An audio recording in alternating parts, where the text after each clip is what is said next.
let's try a physics question. So let's say you have an Atwood machine, which is just a pulley with a mass on either side connected by a rope. So you have an Atwood machine. On one side you have a mass of 0.51 kilograms, and on the other side you have a mass of 0.5 kilograms. The pulley itself weighs 50 grams, or 0.05 kilograms, and has a radius of 4 meters. And we'll assume it's a perfectly flat disc.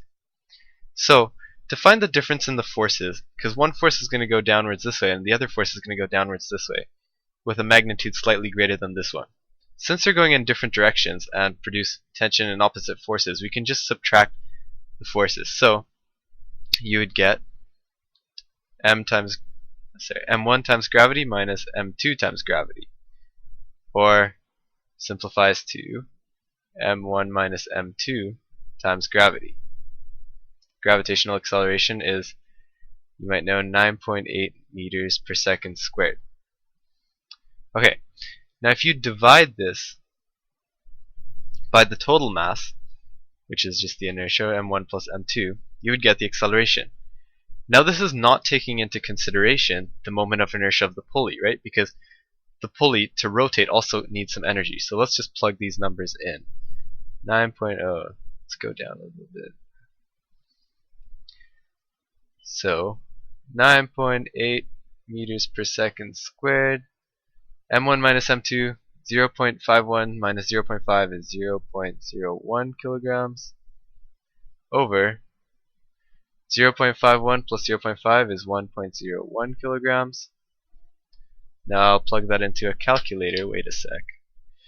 9.8 times 0.01 divided by 1.01 is, the exact form is 49 over 505, which is also equal to 0.0972.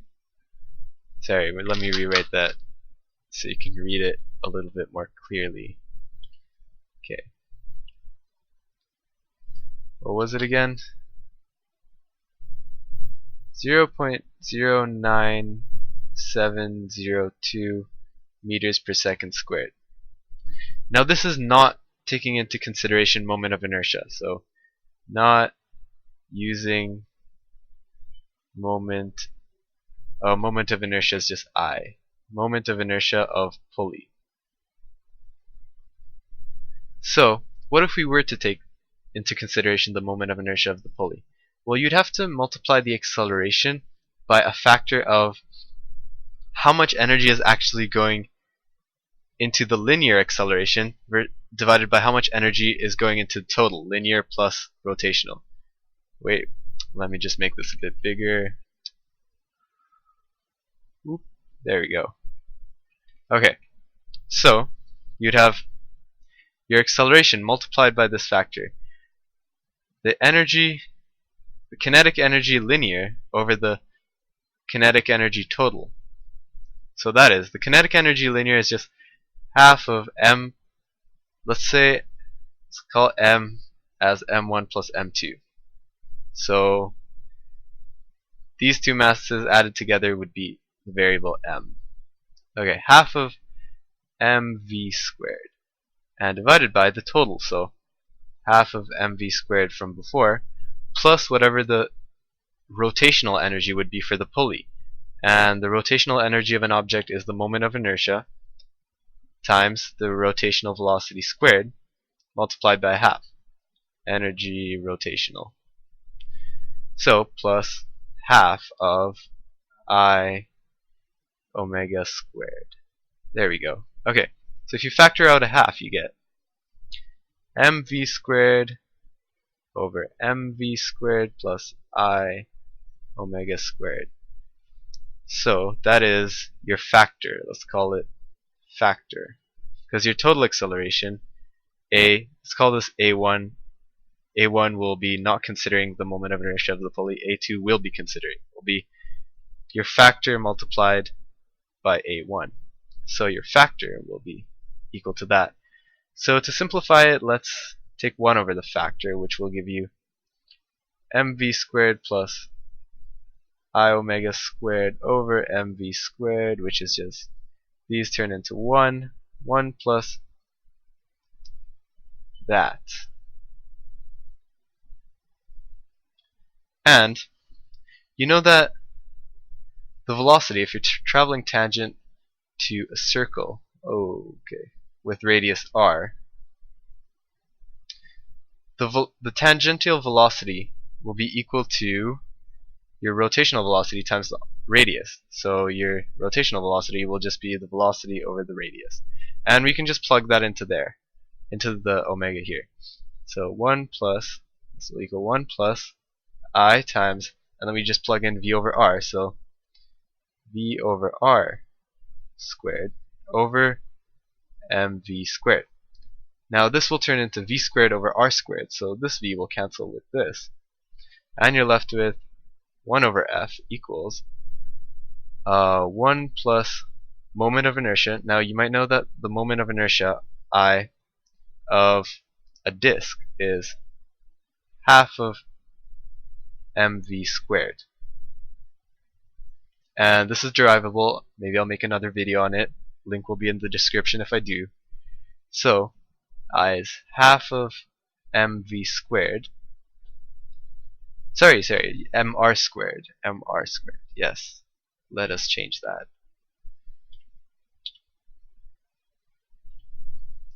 Moment of inertia of a disk is half of mr squared.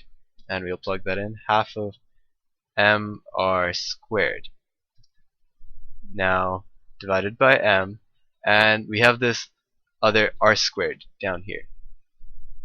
So these will cancel out. Oh, actually no, sorry. The mass here is the mass of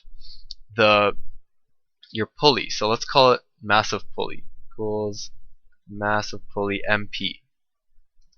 So your masses here will actually not cancel out because they're different.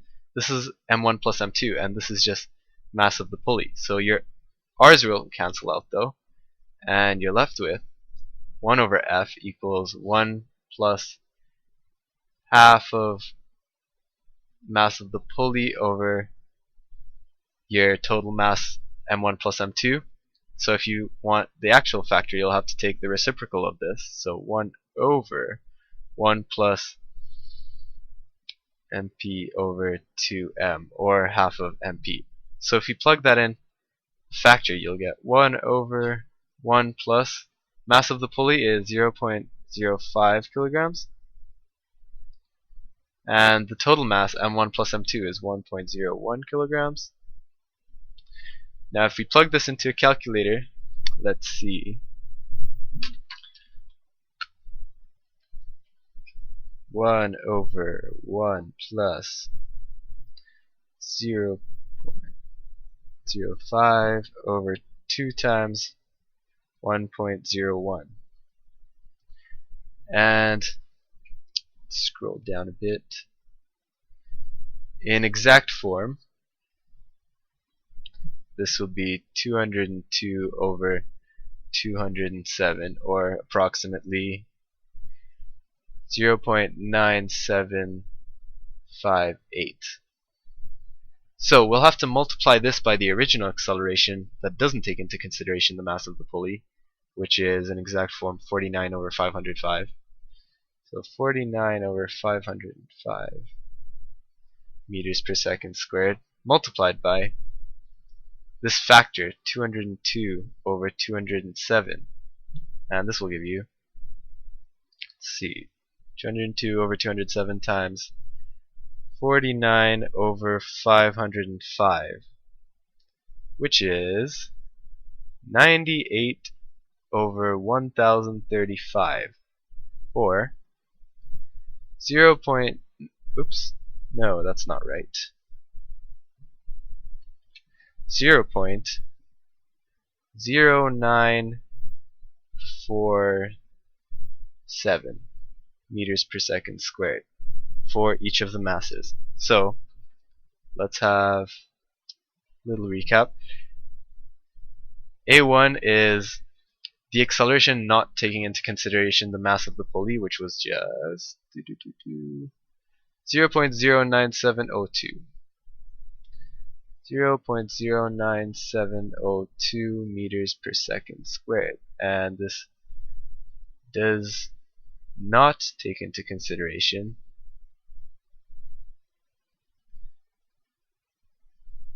moment of inertia of I can spell ration, the moment of inertia of the pulley, and A2 does take into consideration the moment of inertia, and A2 was just 0.0947 meters per second squared. You can see how it's actually less because it does take some energy to get the disk going. So this takes into consideration ration, moment of inertia of the pulley. And these are your answers. Yeah. If you have any questions, make sure to ask in the comments and I will hopefully address them in another video. Thank you for watching.